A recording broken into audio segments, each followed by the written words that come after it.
ఇతని పేరు భరత్ భూషణ్. ఇతను పోలీసులపై ఫైర్ చేసిన ఇతని ఎన్కౌంటర్ చేసిరు. ఇతను చనిపోయినాక కూడా పక్కూరు జనం ఎంతో మంది జనాభా వచ్చారు ఇతను చూడడానికి. ఇతని వెనక ఎంతో మంది జనాభా వచ్చారు. ఇతని అంత్యక్రియలు కూడా ప్రభుత్వ లాంఛనాలతో చేసిరు, ఫైర్ చేసి గౌరవంతో చేసిరు. మరి ఇతను ఎందుకు చంపాల్సిన అవసరం వచ్చింది? ఇతను లొంగిపోయాడు కదా, అతను గాల్లోకి ఫైర్ చేసింది కదా, తర్వాత లొంగిపోయాడు. గాల్లోకి ఫైర్ చేసి లొంగిపోయినా కూడా ఎందుకు చంపాల్సి వచ్చింది? పోలీసులకు ఇంత కిరాతకంగా ఎందుకు మారుతారు? ప్రభుత్వాన్ని వ్యతిరేకిస్తే చంపుతారా మీరు? ప్రజలను రక్షించాల్సింది పోయి ప్రజలను చంపుతారు.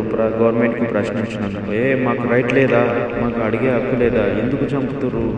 మీరు ఎవరు? పోలీసులా, గూండాలా మీరు పబ్లిక్ని చంపడానికి?